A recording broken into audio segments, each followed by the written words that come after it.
अब इसके बाद आपका टॉपिक नंबर 2 स्टार्ट होता है। ठीक है, अभी तक हम लोगों ने जस्ट ये समझा कि भाषा क्या है, ठीक है, भाषा में व्याकरण की भूमिका क्या है, ये बात हमने समझी।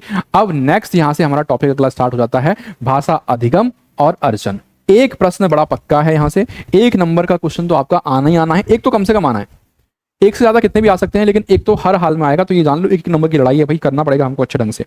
ठीक है, जल्दी से कमेंट करो, मुझे बताओ कि अधिगम और अर्जन क्या है। मैं पानी पीता हूं, इतनी देर में आप लोगों के आंसर यहाँ दिखने चाहिए कि भाषा अधिगम क्या है और भाषा अर्जन क्या है, क्योंकि बस इसी का खेल है पूरे टॉपिक में। अगर आप ये समझ गए कि ये अर्जन है और ये अधिगम है, ठीक है, ये क्या है, अगर इतना आ गया तो पूरा चैप्टर खल्लास। ठीक है, जल्दी से कमेंट करिएगा। ठीक है, जल्दी से कमेंट करो, पानी पीता हूं फिर आता हूं, करिए आंसर सभी। अभी तक आंसर नहीं आया, देख लो, अभी तक आंसर नहीं आया। अर्जन घर पर होता है और अधिगम स्कूल में। उमा कोठारी का, सॉरी उमा कुटेरी नहीं बता रश्मि करिए, किसी विषय को अच्छे से जानना। देखो एक प्रश्न यहां से बनेगा, और ये तो शायद मैंने टॉपिक में करवा रखा था पहले, जो पहली क्लास पढ़ी होगी ना एक रिकॉर्डेड वाले सेक्शन में, वहां पे भी करवाया था।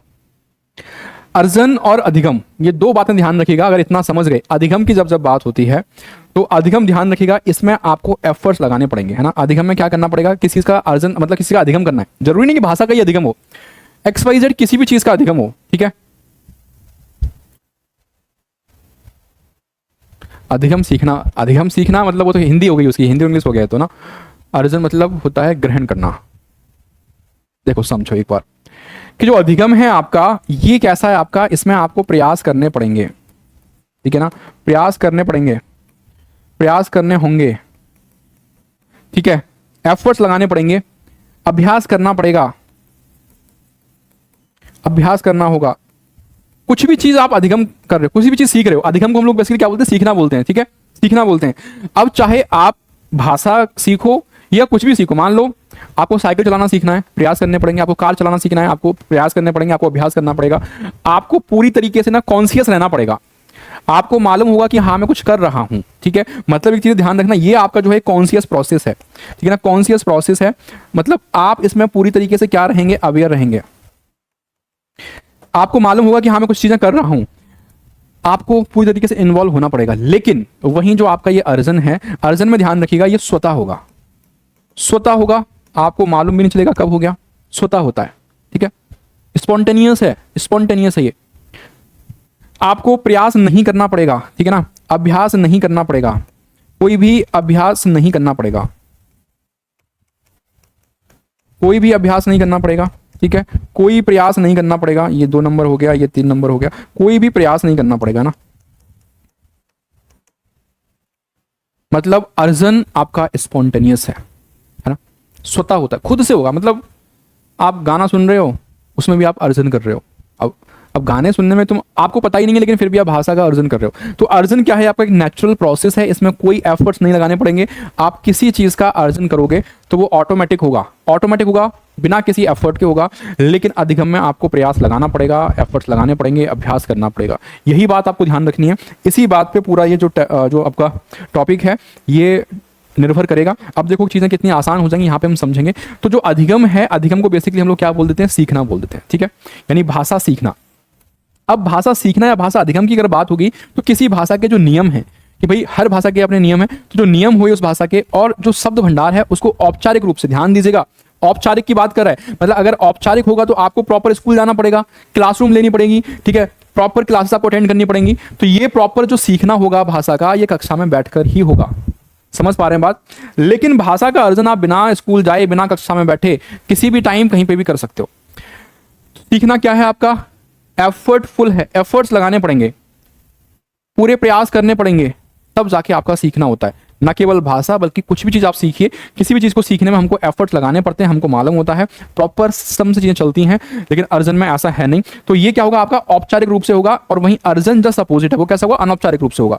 यहाँ पे आपको पूरी प्रॉपर क्लास अटेंड करनी पड़ेंगी। तो अगर आपको भाषा सीखनी है तो ठीक है, भाषा का आपको अगर अर्जन करना है तो क्लास की जरूरत नहीं पड़ेगी। ठीक है, प्रेसी ने क्या कहा था इसके बारे में, भैया सीखना जो है वो हम उस अनुभवों को कहते हैं जिसके द्वारा हमारे व्यवहार में परिवर्तन होता है और हमारे व्यवहार को नई दिशा मिलती है। हालांकि ये स्टेटमेंट नहीं आएगा, बट आप इससे क्या कर सकते हो, उससे रिलेट कर पाओगे कि अधिगम है क्या, यहाँ से पूछेंगे ये याद है परिभाषा, ऐसा नहीं है, ठीक है। चलिए अब देखो भाई, जो अधिगम है, अधिगम के कुछ गुण, कुछ क्वालिटी, वो समझना बहुत जरूरी है। अधिगम के जब हम गुण की बात करेंगे, कैरेक्टरिस्टिक्स की बात करेंगे, तो पढ़ने लिखने पर ध्यान। देखो सिंपल सी बात है, अधिगम कर रहे हैं तो क्या पढ़ना है, क्या लिखना, उसको ध्यान प्रॉपर दिया जाएगा कि बच्चा ठीक से पढ़ पा रहा है, नहीं पढ़ पा रहा है। जो सिद्धांत होगा भैया, कुछ भी मान लो जैसे अगर आप अधिगम कर रहे हो, लर्निंग कर रहे हो, तो कोई ना कोई तो प्रिंसिपल होगा ना, उस प्रिंसिपल आधारित रहेगा। अधिकांश आपने देखा होगा जो निगमन विधि का प्रयोग इसमें किया जाता है। निगमन विधि क्या कहती है? निगमन विधि पहले करेगी, पहले आपको नियम बताएगी, ठीक है, नियम से फिर आपको एग्जाम्पल बताएगी। तो ये ध्यान रखिएगा, जो आपका अधिगम होगा ये एक तरीके से निगमन जो विधि है उस पर आधारित होता है, ठीक है ना। निगमन कर लेना, इसको निगम लिखा है आप ना, निगम लिखा हुआ है, ये निगमन कर लेना। और जागरूक प्रयास जो है अनिवार्य है। मैंने अभी यहाँ पे एक पॉइंट लिखा था, अगर आपने ध्यान दिया होगा कि कॉन्शियस प्रोसेस है ये, ठीक है। कॉन्शियस प्रोसेस से मतलब क्या है कि आपको अवेयर रहना पड़ेगा अगर आप इस क्लास में हो। ये नहीं कि आप पीछे बैठ कर आराम से ना नींद मार रहे हो, ऐसे नहीं होना चाहिए। आप पूरी तरीके से अवेयर होंगे तभी आप भाषा का अर्जन कर सकते हो, भाषा का अधिगम कर सकते हो, अदरवाइज नहीं कर पाओगे, ठीक है। तो ये एक तरीके से क्या भैया, जागरूक प्रयास अनिवार्य है। बिना अगर आप अवेयर ही नहीं है, आप कॉन्शियस ही नहीं है, तो आप कभी लर्निंग कर ही नहीं पाओगे, सीख नहीं पाओगे, चाहे भाषा हो चाहे कुछ भी हो। आपको पूरी तरीके से यहाँ पे कॉन्शियस रहना ही पड़ेगा एनी हाउ, ठीक है। अब इसके बाद आता है आपका अर्जन। अर्जन मैंने समझाई दिया आपको कि यहाँ पे क्या होगा अर्जन वाले केस में। अर्जन वाले केस में ये रहेगा कि आपको ये स्वतः होगा, आपको मालूम चलेगा कब हो गया, है ना, पता ही नहीं चलेगा और चीजें हो जाएंगी, ठीक है। चलिए, भाषा ग्रहण या फिर अभिग्रहण, कुछ भी बोल लीजिए, ये एक तरीके से क्या है, स्वाभाविक है, नेचुरल है, स्पॉन्टेनियस है, स्पॉन्टेनियस है। भाषा अर्जन से तात्पर्य सिंपल सा कि भाषा को बिना किसी शिक्षा प्रणाली के सीखना। एक बात बताओ, जब बच्चा स्कूल नहीं जाता है, ठीक है, स्कूल नहीं जाता, फिर भी उसको भाषा का ज्ञान होता है ना, भाषा जानता है वो। तो मतलब ये है कि भैया जो अर्जन है, अर्जन सिंपली हम ये बोल सकते हैं कि बिना किसी शिक्षा प्रणाली के, बिना स्कूल जाए, बिना क्लास अटेंड करे, बच्चा अगर भाषा एक्वायर कर रहा है तो ये आपका अर्जन के केस में ही इसको हम लोग शामिल करते हैं, ठीक है। आ रही है बात समझ में? आ रही है बात समझ नहीं आ रही बताओ जल्दी से मुझे। अब जैसे देखो यहाँ इसके पास क्या था, 2 लॉलीपॉप थे इसके पास, ठीक है, 2 लॉलीपॉप इसके पास थे। अब इसने क्या कर दिया कि भैया, अब ये बात कहीं सीखी थोड़ी ना है, इसने एक इसको शेयर कर दिया। अब शेयर कर दिया तो भाई क्या हो गया, मिल बांट की चीजें शेयर, मतलब दोनों लोग खाएंगे मिल बांट के। इसकी मम्मी के पास क्या था कि वजन ज्यादा, दोनों हाथ घिरे हुए थे, जगह ही नहीं थी, इस बच्चे ने अपने हाथ में ले लिया। तो ये सब क्या है, ये तो अर्जन ही है भाई मेरे, सिंपल सी बात है, ठीक है। चलिए, भाषा अर्जन एक तरीके से क्या है, स्वाभाविक, बताया था मैंने अभी, नेचुरल है, स्पॉन्टेनियस है, संप्रेषण परक परिस्थितियों में भाषा का प्रयोग करते हो, भाषा क्षमता के विकास है। मतलब एक स्वाभाविक, जब हम कम्युनिकेशन कर रहे हैं, मतलब स्वाभाविक संप्रेषण परक। अभी अगर हम लोग आपस में इंटरेक्ट कर रहे हैं ना, हालांकि ये तो क्लास है, लेकिन वैसे भी अगर आप अपने दोस्तों से, फ्रेंड सर्कल में बात करते हो ना, तो वहां पे भी आप कोई भाषा के नियम नहीं सीख रहे, लेकिन फिर भी आप क्या कर रहे हो, भाषा का अर्जन कर रहे हो। नियम सीखने के लिए आपको सीखना पड़ेगा, अधिगम करना पड़ेगा, और अधिगम के लिए प्रॉपर आपको एफर्ट्स लगाने पड़ेंगे। इसमें कोई एफर्ट जरूरत नहीं पड़ेगी, इतनी सी बात आप ध्यान रखें, पूरा चैप्टर इसी पर आधारित है।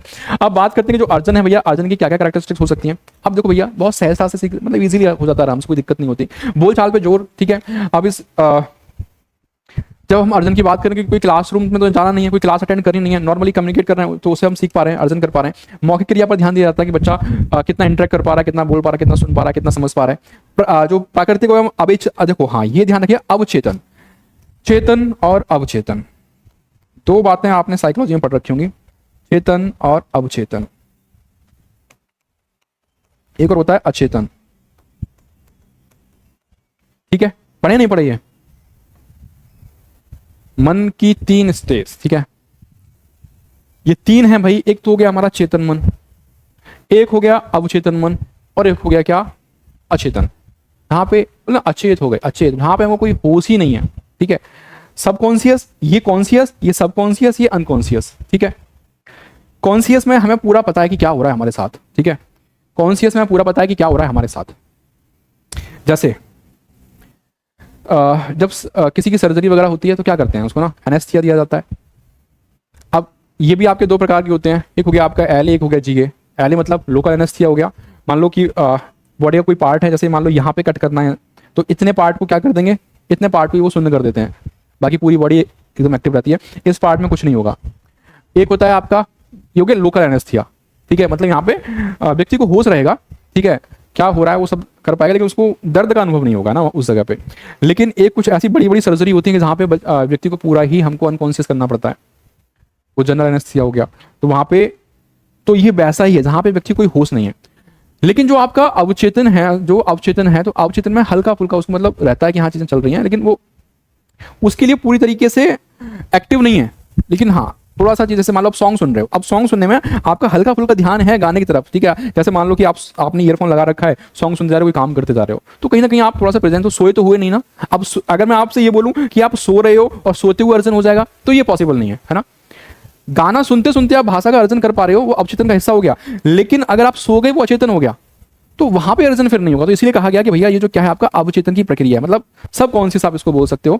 आगमन विधि का प्रयोग इसमें होता है, ये बात ध्यान रखिएगा। और वहीं जो आपका अधिगम होगा, अधिगम में हमारी कौन सी हो जाएगी, निगमन विधि, ठीक है। ये बात दोनों समझ में आ गई होंगी। पहला प्रश्न यहां से बनता है, भाषा सीखने की विशेषता क्या है? लिखना पढ़ना सीखना है, बोलना सुनना सीखना है, केवल सीखना है, या फिर इनमें से कोई नहीं। भाषा सीखने की विशेषता की अगर हम बात करेंगे तो क्या आएगा? हाँ, प्रयास करना पड़ेगा भाषा अधिगम के लिए।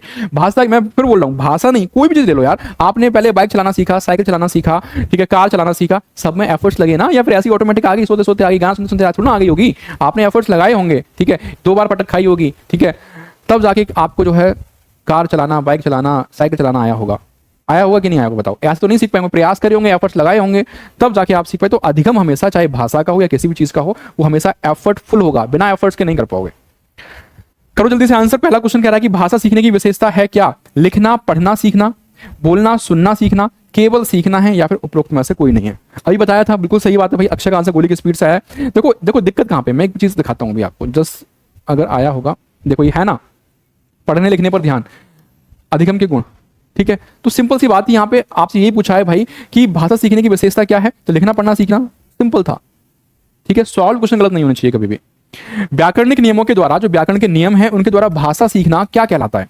भाषा का अर्जन कहलाएगा, भाषा का अधिगम कहलाएगा, भाषा का अर्जन और अधिगम कहलाएगा, या फिर भाषा शिक्षण कहलाएगा? व्याकरणिक नियमों के द्वारा भाषा सीखना क्या कहलाएगा? व्याकरण के नियम के द्वारा हम भाषा सीख रहे हैं, तो भाषा का अर्जन है, भाषा का अधिगम है, भाषा का अर्जन अधिगम दोनों है, या फिर भाषा शिक्षण है? करिएगा आंसर, करेंगे सभी साथी। आंसर आना चाहिए जल्दी से। आंसर आता हुआ बी। आंसर आ रहा है क्या? बी।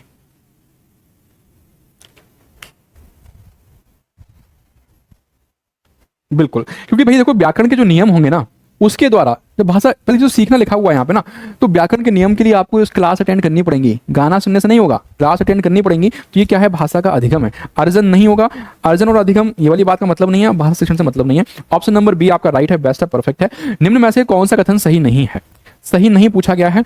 भाषा अर्जन एक सहज प्रक्रिया है, भाषा अधिगम प्रयासपूर्ण होता है, पहले भाषा का अर्जन होता है, अधिगम एवं अर्जन दोनों एक समान प्रक्रियाएं हैं। बताइए, करेंगे राइट आंसर? करिएगा जी जल्दी से, बेस्ट तरीके से सभी साथियों का आंसर आना चाहिए, दिखना चाहिए। करिए करिए करिए करिए, जल्दी करिए, ठीक है। कौन सा कथन सही नहीं है? कौन सा कथन सही नहीं है? ठीक है, आंसर आ रहा है मेरे भाई। देखो यहां पे ध्यान दो कि भाषा अर्जन सहज है, स्वतः होता है, सही बात है। हमसे पूछा है क्या? सही नहीं, तो बात सही हो गई। भाषा अधिगम प्रयासपूर्ण है, एफर्ट लगाने पड़ेंगे, बिल्कुल सही बात है, लगाने पड़ेंगे। पहले भाषा का अर्जन होगा तब अधिगम होगा, बात ये भी सही है। अधिगम और अर्जन दोनों एक समान हैं? नहीं, दोनों अलग अलग हैं, ध्यान रखिएगा। अलग अलग कैसे हैं आप भली भांति जान चुके हो, ठीक है। अधिगम और अर्जन में अंतर, ये मैंने सबसे पहले आपको बता दिया। अब यहाँ पे कुछ भी ऐसा नहीं आने वाला है कि जो बड़ा ही बवंडर काट दे, है ना। आप ऑलरेडी ये जान चुके हो, मैंने समझा दिया है क्या होता है। देखो एक बार, अधिगम और अर्जन, ठीक है भाई मेरे। अगर मैं अधिगम की बात करूंगा तो भाषा को प्रत्यक्ष मतलब डायरेक्टली, और कैसे औपचारिकली मतलब आपको पूरी तरीके से प्रेजेंट होना पड़ेगा, और कृत्रिम रूप से सीखना, ये अधिगम का हिस्सा है। लेकिन अर्जन में हम अप्रत्यक्ष इनडायरेक्टली सीखते हैं, अनौपचारिक सीखते हैं, और स्वाभाविक है। ये थोड़ा शायद नहीं दिख रहा है आपको, स्वाभाविक लिखा हुआ है ना, स्वाभाविक दिख रहा है, हल्का हल्का विजिबल है वैसे, ठीक है। नंबर 2 में अगर आप देखेंगे, द्वितीयक भाषा सीखी जाती है हमेशा। जो हमारी मातृभाषा है, मातृभाषा बच्चा स्कूल में सीखने नहीं जाता है, पहले से सीख जाता है। लेकिन जो बच्चे की सेकंड लैंग्वेज होगी, आप देख रहे हो जैसे आपने सी टेट या फिर मान लीजिए यू टेट या और भी कोई टेट, आप जब ये परीक्षा देते हो तो आपको 2 भाषाएं चुननी पड़ती है ना। 2 लैंग्वेज होती है कि नहीं होती? 2 लैंग्वेज क्यों दी जाती है? इसीलिए। तो जो हमारी L2 होती है, L1 मतलब लैंग्वेज फर्स्ट, L2 मतलब हमारी लैंग्वेज 2। तो ये हमेशा ध्यान रखिएगा कि बच्चे की जो L1 होगी, जो L1 होगी, वो L1 कैसी होती है? L1 हमेशा अर्जन होता है L1 का, ठीक है। L1 का क्या होगा? अर्जन होगा। और वहीं जो आपका L2 है, L2 का अधिगम होता है। ये बात ध्यान रख लेना, पेपर में प्रश्न आएगा तो समझ जाना, ठीक है। थोड़ा एक सेकंड साफ साफ लिख देता हूं, फ्लो में हो जाता है, ठीक है। चलिए आगे बात समझ में, आगे बात समझ में। द्वितीयक भाषा सीखी जाती है, ये प्रश्न आएगा कि पहली भाषा का अर्जन होता है अधिगम होता है। ये बात मालूम थी नहीं मालूम थी बताओ, ठीक है। भाषा अधिगम की गति कैसी रहेगी, धीमी रहेगी। अगर हम अधिगम कर रहे हैं तो भाई पूरे रूल्स नियम सीखने पड़ेंगे ना। और वहीं इसमें क्या है, जो मातृभाषा है जो आपकी L1 है, वो हमेशा आप L1 में क्या लेते हो, अब जब आपको लैंग्वेज का सिलेक्शन करना होता है, दो भाषाएं लेनी पड़ती हैं, तो आप पहली लैंग्वेज क्या लोगे जो आपको बहुत अच्छे से आती है ना, जिसमें आप एकदम एक्सपर्ट हो, उसको आप L1 लेते हो। तो वही है कि हमारी जो L1 है वो उसका हम क्या करते हैं, अर्जन करते हैं। और भाषा अर्जन की जो गति होगी वो क्या होगी, इसकी अपेक्षा तेज होगी, क्योंकि यहाँ पे तुमको नियम नहीं सीखने, क्लास अटेंड नहीं करनी, स्वतः हो जाएगा, ऑटोमेटिक हो जाएगा, ठीक है। अब क्या है दूसरा, पढ़ने लिखने पर ध्यान दिया जाएगा, किसमें, अधिगम में, ठीक है, ये बात बताई थी अभी। इसमें क्या है, बोलने और समझने पर ध्यान दिया जाएगा। इसमें क्या होगा, किताब और व्याकरणिक नियमों का प्रयोग होगा। भाई किताब प्रॉपर चाहिए आपको, व्याकरण के नियम जो है वो चाहिए, इसमें इनकी जो है आपको जरूरत नहीं पड़ेगी। भाषा अधिगम क्या होगा, सचेतनात्मक, मतलब आपको कॉन्शियस रहना पड़ेगा, है ना। क्या रहेगा, कॉन्शियस रहना पड़ेगा। और इसमें आप क्या रहेंगे, इसमें आप मतलब सब कॉन्शियस रहेंगे, ठीक है, सब कॉन्शियस रहेंगे, ठीक है। गिरीश जागुर जी भाई आप थोड़ा लेट जुड़े हो। मॉक टेस्ट का मैंने स्टार्टिंग में बता दिया था, ठीक है, मॉक टेस्ट का बता दिया था मैंने आप लोगों को कि क्यों नहीं आया अभी तक मॉक टेस्ट। नंबर पहला क्वेश्चन आपके सामने आता है यहाँ पे, मातृभाषा डैश संपत्ति है। सबसे उपयुक्त विकल्प आपको चुनना है। मातृभाषा अधिगमित है, मातृभाषा अर्जित है, मातृभाषा अर्जित और अधिगमित दोनों हैं, या फिर व्यवहारिक है, बताइए। पेपर 1 का मॉक आपको ऑलरेडी आ चुका है यूटेट का, उसमें थोड़ी सी एरर निकली है क्वेश्चंस में, ठीक है, उसको रेस्टिफाई किया जा रहा है, रेस्टिफाई होके आ गया है, अपलोड होना है आज लेट नाइट या फिर कल सुबह तक आपको दोबारा से पहला मॉक मिलेगा, ठीक है। तो जो लोग पहले लगा चुके हैं उनको भी अब दोबारा से लगाना है, उसको करेक्शन करवाया गया है उसमें, और नया मॉक जो है आपको मिलेगा। बाकी पेपर 2 का भी मिल जाएगा। वही चीज़ है कि कल देर जो हुई है वो इसी वजह से हुई थी कि गलतियां थी उसमें, तो गलत नहीं अपलोड कर सकते थे, ठीक है। और जब आप मॉक अटेम्प्ट करते हो आपको लगता है कि कोई क्वेश्चन रॉन्ग है, बाकी में आप रॉन्ग है, तो आप उसको रिपोर्ट किया करिए, ताकि देखो भाई सिंपल सी बात है कि अगर कोई बना रहा है तो वो रोबोट नहीं बना रहा है ना, इंसान ही बना रहा है। अब उससे कभी कभी क्या है कि आंसर में जैसे ए होना चाहिए तो बी लगा दिया, तो सी लगा दिया, तो ऐसी गलतियां कभी हो जाती हैं। तो आप लोग जब उसको रिपोर्ट कर दोगे तो वो रेस्टिफाई कर दिया जाएगा, ठीक है। आंसर आ गया है क्या, बी, आंसर आ गया बी। बिल्कुल मेरा भाई पता है, मातृभाषा का क्या होता है, अर्जन होता है, अधिगम नहीं होता। मातृभाषा अधिगम नहीं किया था, मातृभाषा क्या होता है, अर्जन होता है। हिमांशु, हिमांशु नहीं, हिमांशु, हिमांशु गुजराती भाषा बोलना समझना जानता है। देखो हिमांशु जो है वो गुजराती भाषा को क्या कर लेता है, बोलना और समझना, बोल लेता है और अंडरस्टैंड कर लेता है, पर लिखना पढ़ना नहीं जानता है। ध्यान देना, लिखना पढ़ना नहीं आता है। इसका अर्थ क्या है, उसे लिखना पढ़ना सीखना चाहिए, उसने भाषा अर्जित की है, उसे भाषा का अधिगम करना चाहिए, उसे भाषा अधिगम को पूर्ण करना चाहिए। बताइए, हिमांशु नाम का एक बालक है, वो बालक क्या करता है, जो गुजराती भाषा है उसको बोल लेता है और समझ लेता है, लेकिन उसको लिख और पढ़ नहीं पाता। क्या हो सकता है इसके केस में, बड़ा सोच समझ के आंसर करना, ठीक है, सोच समझ के आंसर करना। नंबर सेकंड है ये, है ना, नंबर सेकंड है। गोल्डी का आंसर बी आ रहा है, उमा का आंसर बी आ रहा है, लक्ष्मी का आंसर बी आ रहा है, पूजा बी के साथ, गिरेश बी के साथ। देखो एक बात मैंने अभी आपको बताई थी कि जब हम भाषा का अर्जन करते हैं तो अर्जन में देखो यहीं लिखा होगा, शायद मैं दिखा देता हूं अभी आपको, एक सेकंड।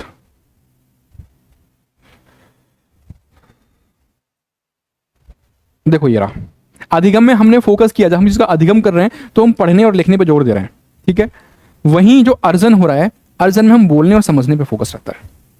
अर्जन में बोलने और समझने पे होगा, लेकिन अधिगम में क्या है, पढ़ने और लिखने पे। अब हिमांशु जो था गुजराती को बोल लेता है और समझ लेता है, मतलब उसने क्या कर दिया है, उसने गुजराती भाषा का अर्जन किया है, लेकिन पढ़ और लिख नहीं पा रहा है। इसका मतलब क्या है कि उसने उसको अधिगम नहीं किया है। तो बस सिंपल सी बात थी यहाँ पे, उसने भाषा क्या करी है, अर्जित करी है, ये वाली बात हो जाएगी सही, ठीक है। अब आता है भाषा सीखने की अवस्थाएं कौन कौन सी हैं, और शब्द भंडार बहुत ज्यादा महत्वपूर्ण है, बहुत ज्यादा महत्वपूर्ण है, ठीक है। एक एक पॉइंट जरूरी है यहाँ से समझना, कौन कौन सी अवस्थाएं हैं, किस एज में, किस अवस्था में कितना बच्चे का जो है वर्ड पावर आएगा। तो सबसे पहली अवस्था आती है रोने वाली अवस्था, ठीक है, रोना। अब रोने वाली अवस्था में बच्चा क्या करेगा, हम तो कहें बच्चा क्यों रो, अरे भैया वो रो नहीं रहा होता है, वो अपनी जैसे हम भाषा का यूज कर रहे हैं ना, मैं बोल के बता पा रहा हूँ, आपको भूख लगी है बोल दोगे खाना चाहिए, लेकिन अभी छोटा बच्चा ये कैसे बताएगा मुझे खाना चाहिए, तो ये अपनी प्रतिक्रिया, जब भूखा होगा तो रोने लगेगा, अनसिक्योर फील करेगा तो रोने लगेगा। तो ये क्या है, ये भाई अवस्था है भाषा की। हम तो समझते हैं बच्चा रो रहा है, लेकिन रो नहीं रहा होता है, वो अपने विचारों को व्यक्त कर रहा होता है, अपने विचारों का एक्सप्रेशन दे रहा होता है। तो इस अवस्था में बच्चा क्या करेगा, रो करके अपने जो उसके मनोभाव हैं, जो उसके विचार हैं, उनको व्यक्त करेगा, कर देता है कि नहीं करता, ठीक है। और प्राथमिक अवस्था मानी जाती है। भाषा सीखने की सबसे प्राथमिक अवस्था कौन सी है? तो रोना, ठीक है, क्राइंग आप इसको बोल सकते हो। और कब से स्टार्ट होती है, ये क्वेश्चन कई बार पूछा गया है, तो ध्यान रखना प्रारंभ जो है 3 माह से हो जाता है, 3 मंथ, 3 मंथ ध्यान रखना। और प्राथमिक अवस्था है। इसके बाद फिर नेक्स्ट चलेंगे आगे तो आता है क्वींग, ठीक है। अब ये क्या होगा, ये 3 महीने से स्टार्टिंग होगी, ठीक है। मतलब आसपास की चीजें हैं दोनों दरमियान जैसे ही है। और स्वर वर्ण का उच्चारण बच्चा क्या करता है, प्रारंभ करता है इसमें क्वींग ना, स्वर वर्ण समझते हैं ना, क्वींग वाली स्टेज में कैसे करेगा बच्चा, तो बताएगा कोई साथ कमेंट करके। तो यहाँ पे क्या जो स्वर वर्ण होते हैं, स्वर व्यंजन पढ़ाया आपने, ठीक है। स्वर वर्ण का उच्चारण करना स्टार्ट करता है किसमें, क्वींग में। क्वींग की बात आती है बबलाना, ठीक है। बबलाना मतलब क्या बोलते हैं, बैबलिंग, बैबलिंग बोलते हैं। तो ये ध्यान रखिएगा, यहां से क्वेश्चन कई बार पूछा गया है बैबलिंग से, ठीक है। बैबलिंग से क्वेश्चन कई बार आया है आपका। बैबलिंग में क्या होगा कि भैया ये जो बच्चा है, पहले तो उसकी टाइम ध्यान रखो, मतलब 6 माह, ठीक है ना, बबलाता है मतलब बैबलिंग करेगा तो लगभग 6 माह से स्टार्ट होगा। और बच्चा अब क्या है यहाँ पे धीरे धीरे क्या करता है, उच्चारण करने का प्रयास स्टार्ट कर देता है। अब तक वो केवल स्वर कर रहा था क्वींग में, लेकिन अब बैबलिंग में वो स्वर और व्यंजन को मिलाना शुरू कर देता है, ठीक है। धीरे धीरे बोलेगा पापा, ठीक है, इस तरीके से चीजें स्टार्ट होंगी धीरे धीरे। तो ये बैबलिंग, बैबलिंग में मेन चीज ध्यान क्या रखनी है आपको, टाइम पीरियड ध्यान रखना है, ठीक है, टाइम पीरियड ध्यान रखेंगे। फिर आता है शब्दानुकरण, मतलब शब्दों का अनुकरण। अब ये जो शब्दानुकरण है ये लगभग 9 महीने से ना, 9 महीने से स्टार्ट होगा। इसको एक नाम और देते हैं, कोई बताएगा मुझे दूसरा नाम क्या है शब्दानुकरण का दूसरा नाम? और पेपर में आया हुआ प्रश्न है वो। भाई शब्दानुकरण तो आप समझ पा रहे हैं कि शब्द का अनुकरण कर रहा है बच्चा, लेकिन वहां पे क्या किया था, इसको दूसरा नाम दे दिया था ताकि थोड़ा सा क्वेश्चन क्या है टफ बन जाए। और उसका बता वही पाएगा जिसने पढ़ रखा होगा। शब्दानुकरण को दूसरा और क्या नाम दिया जाता है, कोई साथी मुझे कमेंट करके बता दीजिए। इसमें क्या करेगा बालक, जो सुने हुए शब्द हैं, जो शब्द उसने सुना उसका अनुकरण क्या है, बार बार करेगा, बार बार दोहराएगा, रिपीट करेगा। कोई वर्ड उसने सुन लिया उसको बार बार दोहराता रहेगा, रिपीट करता रहेगा। उच्चारण नहीं, उच्चारण तो अलग हो गया गिरीश, उच्चारण नहीं होगा। शब्दानुकरण को हम और किस नाम से जानते हैं, ठीक है। चलिए ये अगेन बहुत महत्वपूर्ण है। यहां से स्टार्ट होती है हमारी क्या, एक शब्द की अवस्था, ठीक है। एक शब्द की अवस्था, इसमें सबसे ज्यादा महत्वपूर्ण लाइन जहां से क्वेश्चन बना है वो यही है, हेलोफ्रेस्टिकेस, ठीक है। एक शब्द की अवस्था, एक शब्द की अवस्था को क्या कहा जाता है, या फिर होलोफ्रेस्टिक जो अवस्था है उसको क्या कहा जाता है, उसका टाइम पीरियड पूछ लेगा। तो ये दो बातें ध्यान रखनी है, 12 से 18 माह। कितना, 12 से 18 माह। आ रही है बात समझ में? बहुत नहीं रट्टा मारना है, ये रट्टा मारने का समय है ही नहीं। और ना रट्टा, ये समय क्या कभी भी आपको रट्टा मारना ही नहीं है। समझो ऐसे कि बस चीजें एकदम लगे। अब लंबी लंबी किताब पढ़ोगे क्या मतलब है यार, चीजें जो पेपर में आ रही हैं सीधे टू द पॉइंट, है ना, टू द पॉइंट हमको फोकस उसी पे करना है, ठीक है। तो ये आती है हमारी एक शब्द की अवस्था, ठीक है। और हेलोफ्रेस्टिक की अवस्था इसको हम बोलते हैं, 12 से 18 माह इसका समय होता है। फिर आती है आपकी दो शब्द वाली अवस्था, तार अवस्था भी इसको बोलते हैं, ये ध्यान रखिएगा। अब यहां पे बच्चा दो शब्द बोलना स्टार्ट कर देता है, ठीक है, तार वाली अवस्था, ठीक है।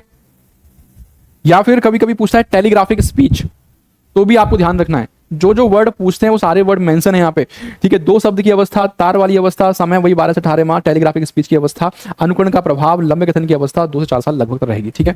मतलब देखो 12 से 18 माह में ये प्रारंभ होगा आपका, और 2 से 4 साल लगभग ये चीजें चलती हैं, 2 से लेकर 4 साल तक। तो यहाँ पे आप क्या समझ पाए कि भैया जो दो शब्द वाली अवस्था है उसको हम लोग टेलीग्राफिक स्पीच की अवस्था बोलते हैं। ये प्रश्न बना है कई बार।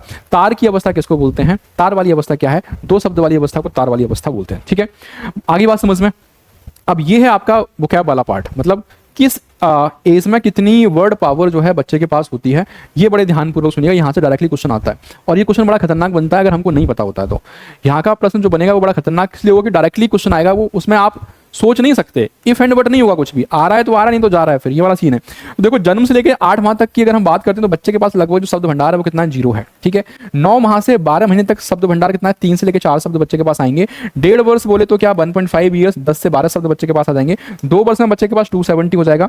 2.5 वर्ष में यानी 2.5 की अगर मैं बात करूं तो 450 शब्द बच्चे के पास होंगे। अब ये एक तरीके से ना ये फैक्ट है, ठीक है। 3 वर्ष तक बच्चे के पास 1000 शब्द आ जाएंगे, ठीक है। वहीं उसकी बात करें 3.5 वर्ष तक, 3.5 में अगर कितना हो जाएगा तो 1250 हो जाएगा। 4 वर्ष तक 1600 शब्द हो जाएंगे, ठीक है। ये डेटा आपको रखना पड़ेगा, ये डेटा आपको रट्टा मारना पड़ेगा हर हाल में। 5 वर्ष तक कितने मेरे भैया 2100 हैं, ठीक है। उसके बाद आप देखेंगे तो 11 वर्ष तक 5000 शब्द आ जाएंगे, और 14 वर्ष तक 8000 शब्द आ जाएंगे, और 16 वर्ष से आगे 1 लाख से अधिक शब्द बच्चे के पास आ जाएंगे, ठीक है। आगे बात समझ में आई, होके समझ पाए होंगे।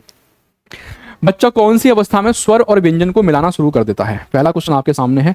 कौन सी अवस्था ऐसी जहां पे बच्चा स्वर और व्यंजन को मिलाना शुरू कर देगा? क्रंदन में करेगा, शब्दानुकरण में करेगा, तार वाली अवस्था में करेगा, या फिर बैबलिंग में करेगा?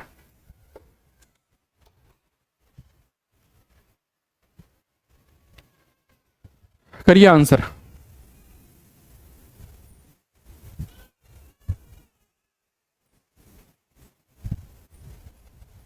1 का डी।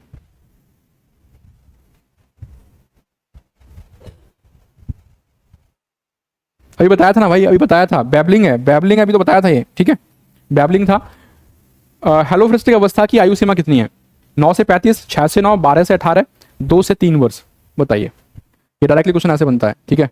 टाइम पीरियड पूछ लिया आपसे, टाइम पीरियड, ठीक है, और क्या है ये? एक शब्द वाली अवस्था है, एक शब्द वाली अवस्था है। करेंगे आंसर सभी साथी?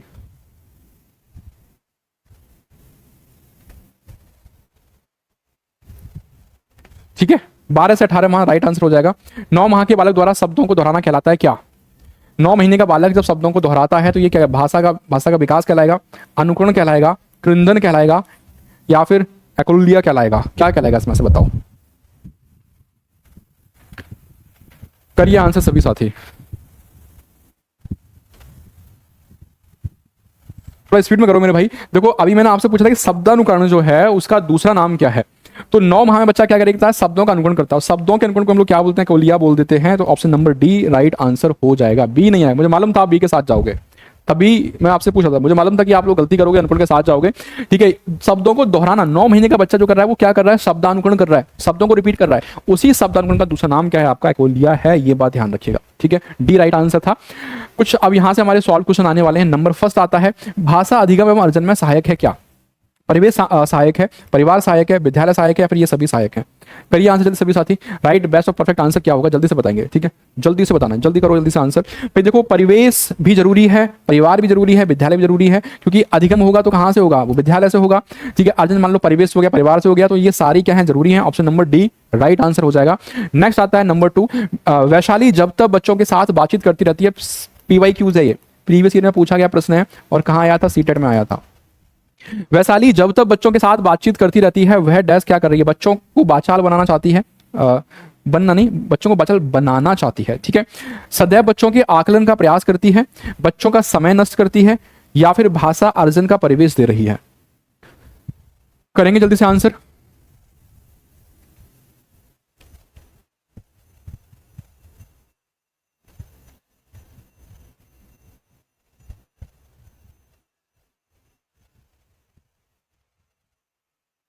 बिल्कुल ठीक है भाई, वो क्या कर रही है? भाषा अर्जन का परिवेश दे रही है, सिंपल सी बात, ऑप्शन नंबर डी, ठीक है। नंबर 3 आता है, अधिगम के संदर्भ में किसकी बात कर रहा है? लर्निंग की बात कर रहा है। अधिगम के संदर्भ में कौन सा कथन सही नहीं है? व्यक्ति के सर्वांगीण विकास में सहायक होता है, ज्ञान के व्यवहारिक प्रयोग में सहायक होता है, विषय वस्तु को रटकर याद करने में सहायक होता है, व्यक्ति के व्यवहार में परिवर्तन लाने में सहायक होता है। अधिगम के संदर्भ में कौन सा कथन सही नहीं है? सर्वांगीण विकास में सहायक, ज्ञान के व्यवहारिक प्रयोग में सहायक, विषय वस्तु को रटकर याद करने में सहायक, व्यवहार में परिवर्तन करने में सहायक। तो हमेशा ध्यान रखिएगा, जहां पे भी रट्टाफिकेशन की बात आती है, रोट लर्निंग आपका क्या है? नेगेटिव कीवर्ड होता है। मैंने एक बार नहीं कई बार आपको बता रखा है, तो ये ध्यान रखिएगा। ऑप्शन नंबर सी क्या हो जाएगा? राइट आंसर हो जाएगा। नंबर 4 क्वेश्चन पूछता है कि 5 वर्ष, है ना, कि भैया जो 5 वर्ष का बालक है उसका शब्द भंडार कितना होगा? अभी बताया था ये मैंने आपको।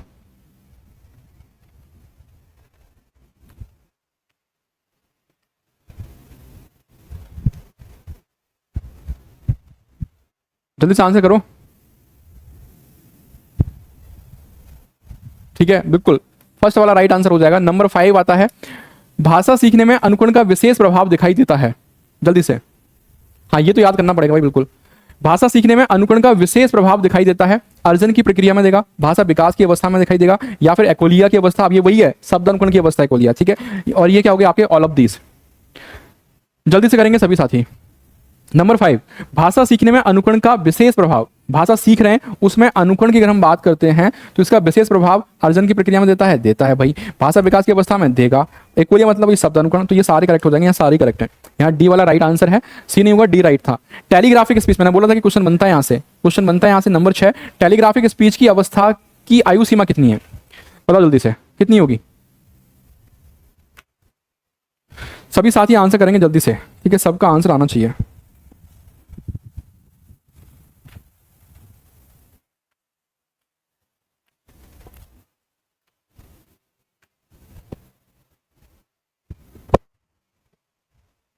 ठीक है, यस, ए वाला राइट आंसर हो जाएगा 12 से 18।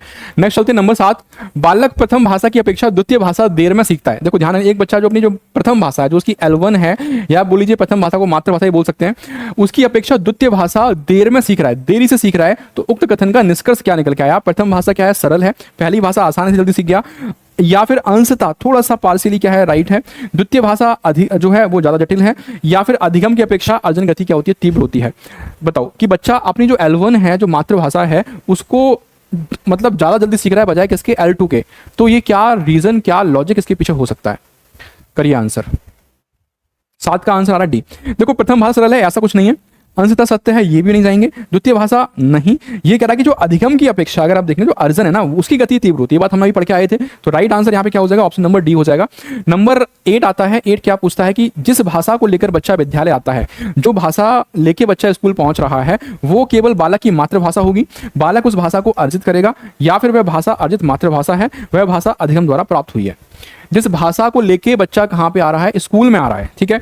तो केवल बालक की मातृभाषा होगी, वो बालक उस भाषा को अर्जित करता है, वह भाषा अर्जित मातृभाषा है बालक की, या फिर वह भाषा अधिगम द्वारा प्राप्त हुई है, जिसको लेके वो स्कूल जा रहा है। नंबर डाल के आंसर करो यार, ऐसे मत करो, नहीं समझ में आ रहा है उमा, ऐसे क्यों आंसर कर रहे हो? नंबर डाल के आंसर करो ना। 8 का आंसर आ रहा है सी। किसका आया? पूनम का। लक्ष्मी का सी, उमा का बी, गिरेश का सी, गोल्डी का सी। मेरे भाई बच्चा जिस भाषा को लेके विद्यालय पहुंचा, वो पहली बार स्कूल में पहुंच रहा है, अभी तक उसने कहीं जो है क्लास वगैरह अटेंड नहीं करी है। उस समय जो भाषा का ज्ञान उसके पास, उसने उस भाषा का क्या किया है? अर्जन किया है, और वो उसकी अर्जित मातृभाषा है, ठीक है। अर्जन किया है और वो क्या है? उसकी मातृभाषा है। ऑप्शन नंबर सी बेस्ट था इसमें। नंबर 9 कहता है क्या? सुनिएगा ध्यान से। प्राथमिक स्तर पर बच्चे विद्यालय आने से पूर्व, प्राथमिक स्तर पर बच्चा विद्यालय आने से पूर्व क्या होगा? अपनी भाषा एवं भाषा व्यवस्था के साथ आएंगे। कोरी स्लेट होते हैं, कोरा कागज होते हैं। भाषा कौशल पर अधिकार पूर्ण कर लेते हैं, जो भाषा के 4 कौशल, सुनना, बोलना, पढ़ना, लिखना, उससे पूरा आधिपत्य जमा लेते हैं, पूरा मास्टरी गेन कर लेते हैं। भाषा का प्रयोग नहीं कर सकते हैं। बताओ क्या लग रहा है, क्या होना चाहिए? नंबर है 9। करेंगे सभी साथी आंसर। नंबर 9 का राइट बेस्ट परफेक्ट आंसर क्या हो सकता है?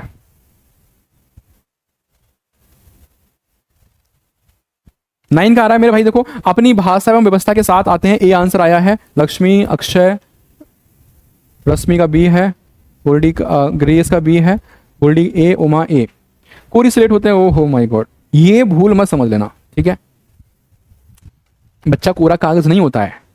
जब वो स्कूल पहुंच रहा है ना, पहली बार स्कूल जब पहुंच रहा है मेरे भाई, तो अपनी भाषा का जो बोलचाल की भाषा है वो जान चुका है, सीख चुका है, उसका अर्जन कर चुका है। वो कोरा कागज नहीं है। अपनी भाषा और भाषा व्यवस्था के साथ आएगा।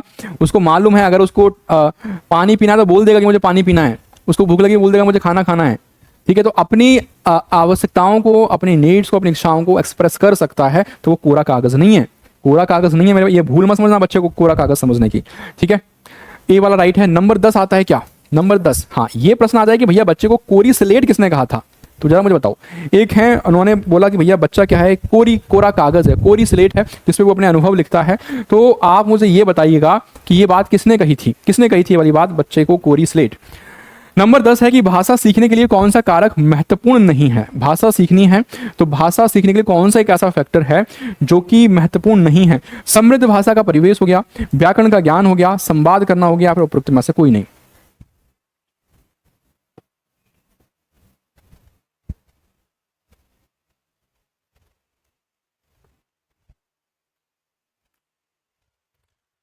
क्वेश्चन नंबर 10 की निकालो जल्दी से बस, 10 की निकालो जल्दी से बस। B answer Akshay, C answer Goldy, Gunjan B के साथ है, उमा डी के साथ है। देख लो, हो गया ना कांड? देख लो भाई, सबका अलग अलग जा रहा है, सबका अलग अलग जा रहा है। मैंने ये पूछा कि भाषा सीखने के लिए कौन सा कारक महत्वपूर्ण नहीं है? समृद्ध भाषा का परिवेश। एक चीज जान लो, जहां पे तुम ये वर्ड देखे ना, समृद्ध भाषा परिवेश, इसको आज अपने दिमाग में सेट कर लो। कोई क्वेश्चन आता है उसमें ये ऑप्शन होता है, आंख बंद करके लगाया ना, आंख बंद करके लगाया ना, ठीक है। मतलब ये सही होता है ऑप्शन। बट चूंकि हमसे यहाँ पे क्या पूछ रहा है कि महत्वपूर्ण नहीं होता, ये तो जब पॉजिटिव है तो महत्वपूर्ण हो गया। उसके बाद बोलता है व्याकरण का ज्ञान। मैंने आपको ये बताया था, अभी बताया था मैंने आप लोगों को कि व्याकरण ठीक है, आवश्यक है, जरूरी है, लेकिन ऐसा बिल्कुल नहीं कि हम बिना व्याकरण के भाषा नहीं सीख सकते हैं। बिना व्याकरण के भी हम भाषा सीख सकते हैं, ठीक है। संवाद करना, तो ये भी जरूरी है मेरे भाई। यहाँ पे क्या है, व्याकरण का ज्ञान जो है ना, ये अगर नहीं भी होगा तो भी बच्चा भाषा सीख लेता है। ठीक है, जानते हो कि नहीं जानते इस बात को। मान लो कि जैसे आपने देखा कि पहले लोग पढ़ते लिखते हैं, मतलब थोड़ा सा पीछे जाओगे, कुछ जनरेशन पहले जाओगे तो लोग पढ़े लिखे नहीं होते थे, लेकिन फिर भी क्या है, फिर भी भाषा आती थी ना उनको, बोलचाल कर सकते थे ना, भाषा बोल सकते थे, समझ सकते थे, लेकिन उनको पढ़ना लिखना नहीं आता था, उनको नहीं मालूम कि संज्ञा क्या है, सर्वनाम क्या है, लेकिन फिर भी उनको भाषा का ज्ञान था। तो यही चीज मैं समझाना चाह रहा हूँ कि व्याकरण का ज्ञान होना जरूरी नहीं है, बिना इसकी भाषा सीखी जा सकती है।